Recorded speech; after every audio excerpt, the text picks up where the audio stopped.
many people like to collect things. Maybe it's coins or books, stamps, or even dolls. Well, for Arnie B. Larson, it was musical instruments. And by the age of 60, the Minnesota native had collected more than 2,000 of them. In tonight's Eye on KELOLAND, Lauren Solich shares how that collection led to a world-renowned museum in Vermillion.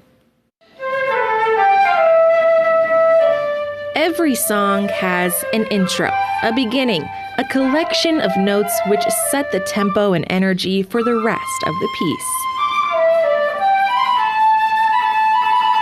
In the song of the National Music Museum in Vermillion, it was Arnie B. Larson who set the tone. The University of South Dakota lobbied for Larson to bring his collection of over 2,000 musical instruments to the southeastern South Dakota town.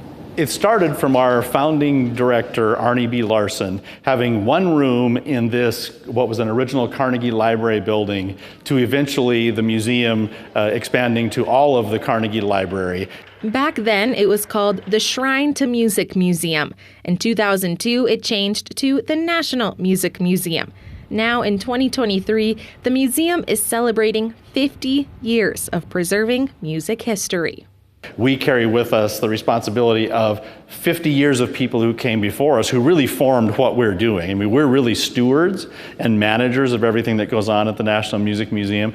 And the museum has crescendoed since its inception in 1973. Just 2 years ago, the Lillibridge Wing opened with the Groves Gallery for rotating exhibits and a new concert hall.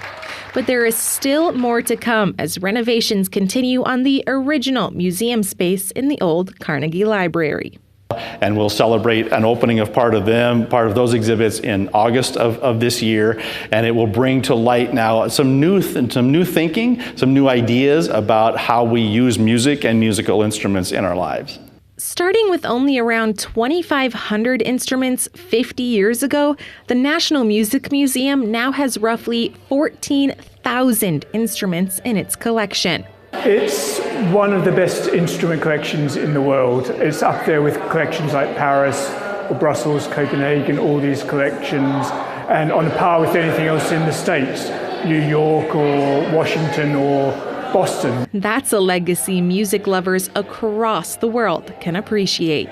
I am from Portugal, and I came here just because of the collection, so it is known out there. Trumpets, pianos, drums, and more in Vermillion, South Dakota, connecting people both near and far. There's probably not a family around that hasn't been affected by music as they're growing up or even in their current life. They might have been in music in school, they might be a continuing player, they might be a church musician, they might be a professional musician. So these things link us all together, and they talk to us about what it means to be human, right? The arts and the humanities are all those things that make us human and connect us together as a community. And so in our case, we like to collect things, and those are things that are really important to us as human beings. Now, the National Music Museum may have made it to half a century, but its song isn't yet a grand finale, not by a long shot.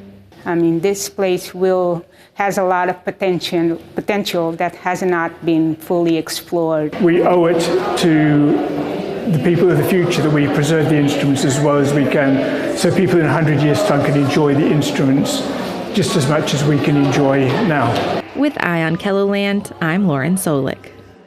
As Good as Gold, the first 50 years will be on display through October.